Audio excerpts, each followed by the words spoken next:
வணக்கம். நம்ம இன்னைக்கு பார்க்க போகிற வீடியோ தலைப்பு என்னன்னா இருமல். அதாவது ஒரு நாள்பட்ட இருமல் வந்து ஹெர்னியாவை எப்படி பாதிக்கும் அப்படிங்கிறது பார்ப்போம்.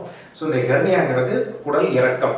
அது வந்து ஹயட்டஸ் ஹெர்னியாவாக இருக்கலாம், இன்டர்னல் ஹெர்னியாவாக இருக்கலாம், இல்லை லம்பார் ஹெர்னியா, இந்த மாதிரி ஹெர்னியாவாக இருக்கலாம். ஸோ இது வந்து இருமும் பொழுது பார்த்திங்கன்னா நம்ம வந்து தம் பிடிச்சி இல்லை உள்ள வயிறோட ப்ரெஷர் இன்க்ரீஸ் ஆகும் பொழுது அது வந்து ஹெர்னியாவை கண்டிப்பாக பாதிக்கும்.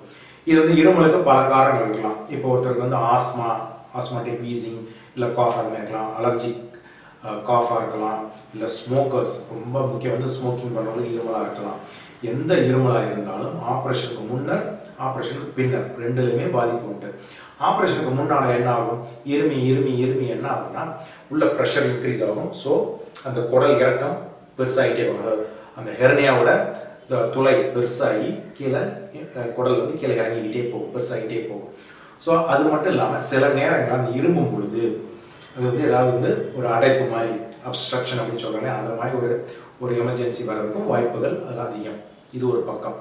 அடுத்தது பார்த்தீங்கன்னா இருமிக்கிட்டே இருந்தீங்கன்னா அனஸ்தீசியா மயக்க மருந்து கொடுக்க முடியாது. ஆப்ரேஷனுக்கும் மயக்க மருந்து கொடுக்க மாட்டாங்க.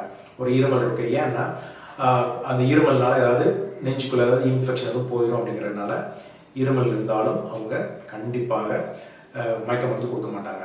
இது ஓகே, சரி. இது இல்லாமல் சிலருக்கு பார்த்தீங்கன்னா சொன்ன மாதிரி காலையில் எழுந்துச்சுன்னா தும்மல், இருமல், அலர்ஜினால வந்துக்கிட்டே இருக்கும், இல்லை ஆஸ்மானால இல்லை டிவினால ஏதோ ஒன்று இருமல் இருந்துக்கிட்டே இருந்தால் ஆப்ரேஷன் முடிஞ்சு இம்மிடியட் போஸ்டாப் சொல்கிறாங்க, அந்த ஃபஸ்ட்டு ஒரு 2 வாரம் அப்படின்னு வச்சுக்கோங்களேன். அதில் அவங்களுக்கு இருமல் ரொம்ப ஜாஸ்தியாக இருந்தால் இப்போ நம்ம மெஷ் வச்சு அந்த வலையை வச்சு அந்த ஹெர்னியா துளையை அடைத்திருப்போம்.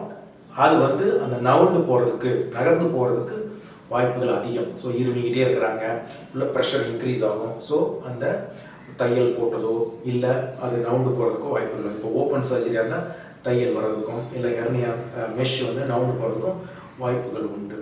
இது தவிர இருமும் பொழுது ஒரு வயிற்றில் ஆப்ரேஷன் பண்ணியிருக்கிறதுனால அது ஒரு வலியையும் கொடுக்கலாம்.